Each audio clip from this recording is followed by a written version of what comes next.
Welcome to Live, Life Inspired Views for Every Day. My name is Chris Meyer, and I'm a curious soul. The Norwegians have a name for this time of the winter, especially January and February. They call it mørketid, or dark time. Norwegians see the sun only about 6 hours during these days. We may see the sun in Minnesota more than the Norwegians during these months, but for us in Minnesota, it's fitting right now because of the fearful time we are living through, the dark time.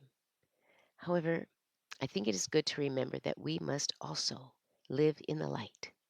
Living in the light helps not only ourselves, but others around us who need to feel buoyed with hope. I remember when I was studying for my first level as an EMT, we learned about gallows humor.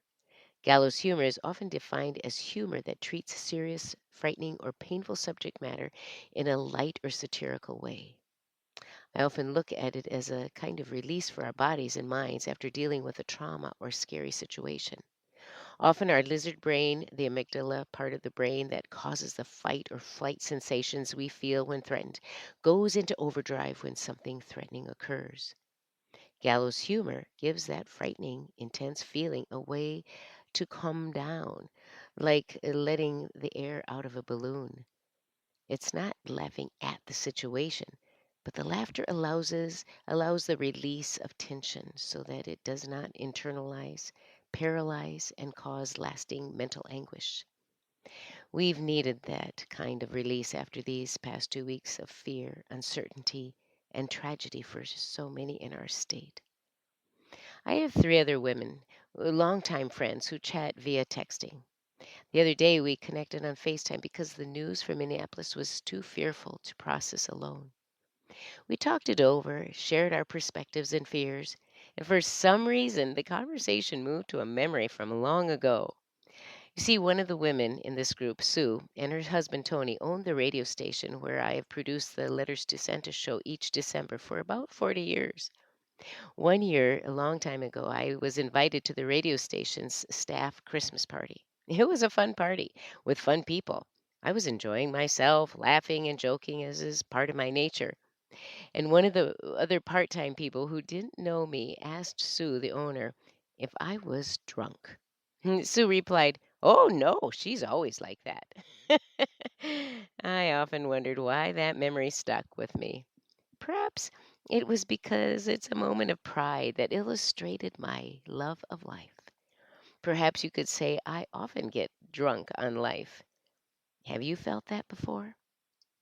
Asim Gupta wrote this in his blog entitled Being Drunk on Life. He said, "Living fully demands that we cultivate the capacity to lean into this dizziness, to feel the raw edges of uncertainty with openness and courage. Rather than allowing anxiety to paralyze or overwhelm, we can reframe it as an invitation to engage more deeply with life's unfolding adventure. This conscious presence in the face of fear transforms it from a barrier into a gateway. Being drunk on life means cultivating a vibrant awareness that infuses the mundane with meaning and the ordinary with wonder. It is the art of presence, where each experience, no matter how small, resonates with depth and significance. Quite something, isn't it? How do we balance the heartache and the love for life after watching and experiencing the anguish of seeing families and communities torn apart and fear invading our being because we do not know what will happen next or eventually in our communities or on a global scale? Gupta finishes his expose with these words: "To live drunk on life is to allow ourselves to feel these pulses fully, to cry the tears of grief and joy alike without resistance. Living with such openness nurtures resilience and a profound sense of aliveness." Hmm. My brother Pete asked why my last several podcasts mentioned dark times. I said that I believe these are dark times, or mørketid, as the Norwegians say. I worry for my neighbors and friends and my very own family who are vulnerable to being detained because of the color of their skin. but I am determined to engage in life, to check on them, to laugh over things so that I may send energy into the universe, creating a pulse that will one day overwhelm the dark with light and joy, with unexpected joy, which is a phrase shared by my friend Dr. Steve Sperling after explaining why he finds meaningful things in his retirement. Unexpected joy, he said. Dr.